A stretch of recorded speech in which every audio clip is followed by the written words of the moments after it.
When I got my first job fresh out of college, I was fast friends with Tyler.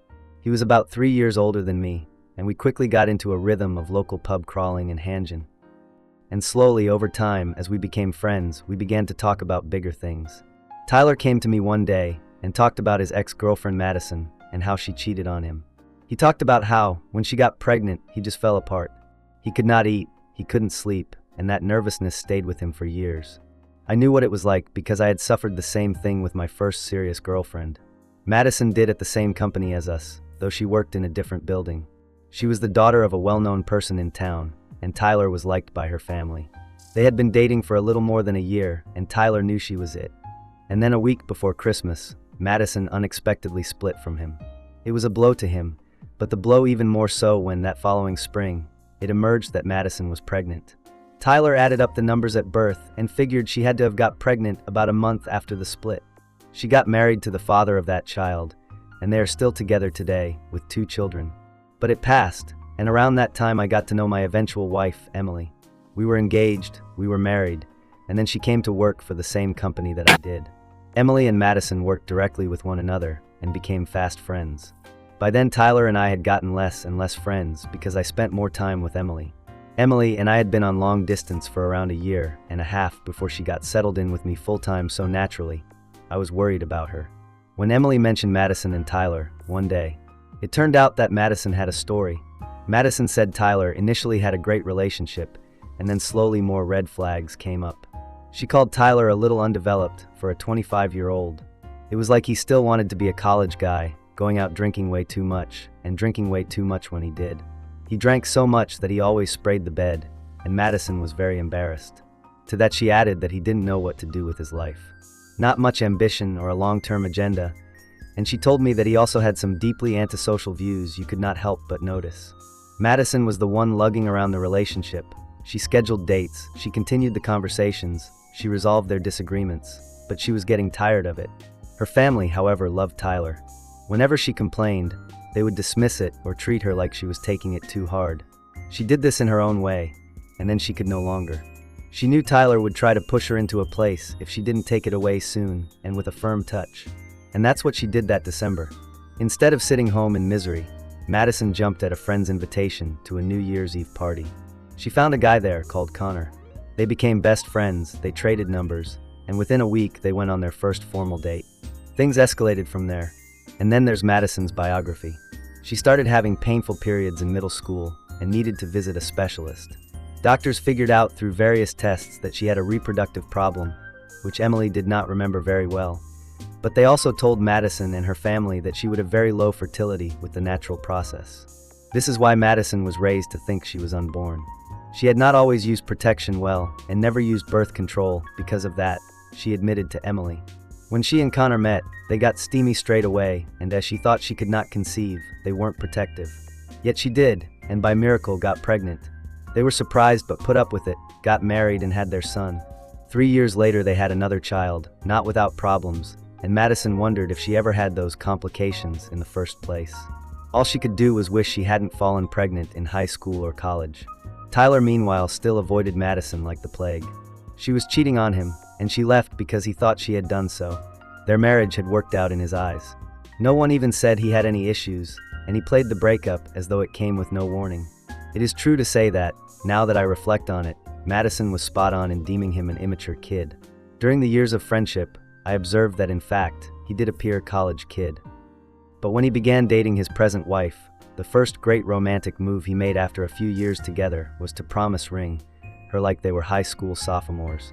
He was a 30-something at the time. We're all 40 now. Tyler went back home, got married, and now has 3 kids of his own. Both Emily and I had gone on with our lives too.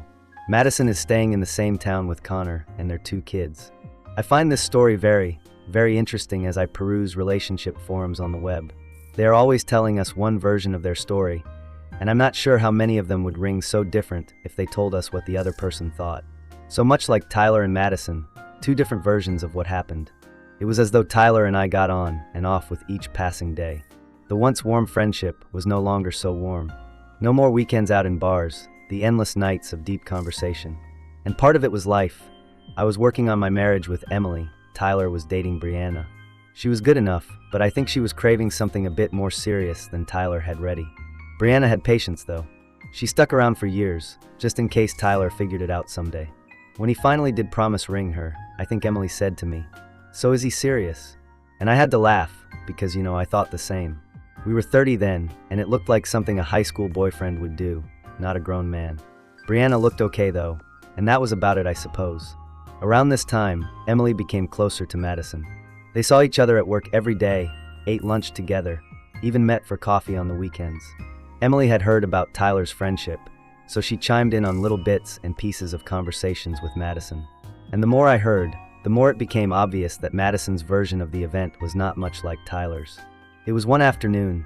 I came home from work and Emily was on the couch drinking tea and staring at her phone.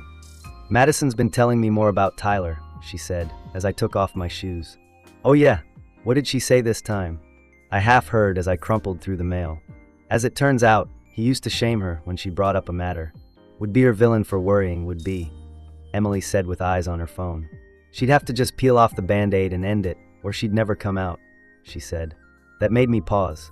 That was one Tyler side I had never really spotted, but in retrospect it correlated with some of his actions.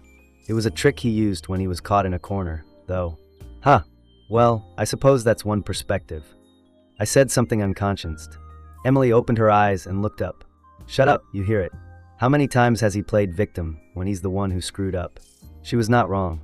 Tyler's pity had been everywhere too. I always explained it away as him being just a little bit immature, but maybe it went deeper than that. Madison's life, meanwhile, was going on. She and Connor were thriving. They'd just bought a house, a 2-story, wraparound porch that was as postcard perfect as it got. Emily had been in to see it and returned ravenous about the decor and the view from the backyard. Their 2 children were content, healthy and bouncing around. Madison wants to have a 3rd child, that's what I told you. Emily came over one night after we'd turned on a movie. Seriously? I didn't think she was supposed to have kids at all. I replied, actually appalled. Oh yeah, well, she's coming to believe the doctors are wrong. She already had 2, so what's the problem? Emily shrugged, as if the whole incident were some kind of quirk of life. It made me think of all the impossible statements people are making about themselves. You know what, those absolutes are always wrong. Madison's account showed us. Tyler was not quite so well off. He was at a dead end with Brianna. She'd been hinting at getting married for months, but Tyler never got the point. I could tell from the conversations he was still thinking of marriage as this giant, life-changing event he was too young for. Brianna was patient, until she wasn't. One evening Tyler called me out of the blue. "Brianna is moving out," he told her. "What? How many years ago did that happen?" I was surprised. "Tonight," he muttered. "She's packing now. You guys fought like..." "No. I mean, not really. She just doesn't want to wait anymore, I suppose. Said she's over waiting for me to figure things out." His voice was flat, as if he still had his head in the clouds. I hung up on him for an hour and heard him nitpick on how it was unfair and how Brianna knew what she was getting into when they started dating. And I was not to blame, really. And somebody has to have certainty at some point. Brianna had waited long enough. The fallout hit Tyler hard. He was a wreck for weeks. He never worked, called me 3 times drunk, and was in a fucking long mood about how every woman just wants a ring and a name. I was an attempted friend, but it was impossible to shake the fact that he was himself a foe. Every time I suggested he think about it, he laughed it off. Emily told me that Madison had read about Brianna's leave and remarked only, "Almost time." I did not say that to Tyler. And when you reflect on those last couple of years, the lives of others changed so drastically. Madison's journey had been a blur. A divorce, a new partner, an accidental pregnancy, marriage, and now a house and children. Tyler's had meanwhile been more of the same old, tired repeat business, new girlfriend, no headway, breakup, start all over again. Smiley face. The older I grew, the more I came to understand that growth is not natural. You either have to pursue it, or else you are back where you started. Brianna left, and Tyler went through rocky times. But not only the romance, he was coming to terms with his own existence. No progress, no improvement, the same old, same old. He called me more often during that time, not to counsel but to cry. I listened because friends listen, but it was so painful watching him go through the process of saying that everything and everyone but himself is to blame. Then one night I did something. "Tyler, man, you keep saying Brianna should have known what she got in for, but that is not the way things work. People expect growth. They expect effort. If you don't want to get married, then that is fine, but you need to tell them up front. There was an indefinite slur on the other end of the phone.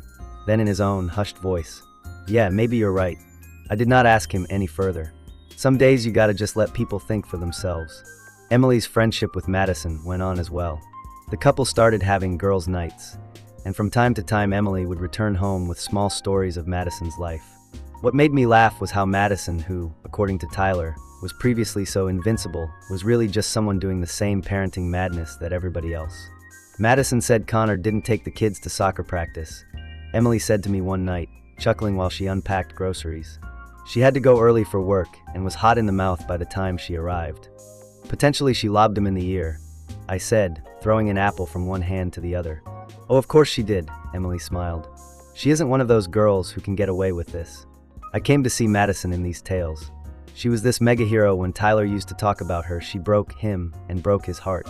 But as I heard Emily's stories, I learned that Madison was a person who, like everyone else, had just got it all together. That insight, I think, changed Tyler's narrative as well. Tyler rang me with some unforeseen news a few months later. "Hey, guess what? I'm moving back home." "Back to Sudbury? Seriously?" I asked, taken aback. "Okay, I suppose so," he said, louder than I had heard him in a while. "My parents are old, so I thought I would spend more time with family." There was more to it than that. I just did not yell at him. Every once in a while, people need to be out of their skin for a change. He had moved 1 month later, and we did not see each other for a while beyond the occasional text or call. He got a job at a manufacturing facility, which, I gather, was good money. And then a year later he called again. "You know what?" he replied, excited. "I'm getting married." "Wait, what? Who's the lucky girl?" I cried, speechless. "Her name's Danielle. We met at work. She's great, man. Not like anyone I've dated." He told me about her, how she had 2 children from a previous marriage, how she was the most no-nonsense woman he had ever known, how for once he was in a relationship where he was maturing. Small wedding, only friends and family. Emily and I drove up to Sudbury for it, and I admit I was half expecting Tyler to screw it up. But he did not. He stood there, pronounced his fiancée's vows with the solemnity I had never seen in him, and was all manner of man who had got it together. I had seen him in the reception, dancing with Danielle and his kids tumbling over him, to know that things do not progress in a time clock. Often years of errors and failures later, you get it right. But as for Madison, she and Connor are still together and in that postcard house. Their kids are grown now, and according to Emily, they're looking at getting a dog. How different we have become now than when Tyler and I were just a couple of guys hunkering down after work. I still think of Tyler and Madison every time I surf relationship forums online. People are happy to tell you the truth, but there aren't many people that tell you everything. In Tyler's version, he was a loser, and he was wrong. But if you hear Madison's version, it's about progress, tough love, and doing the best thing for yourself, no matter what. And that, I believe, is what life is about, expansion. Someone early gets it, someone later. But if you don't quit, eventually you do. And that is all anybody can hope for, I guess.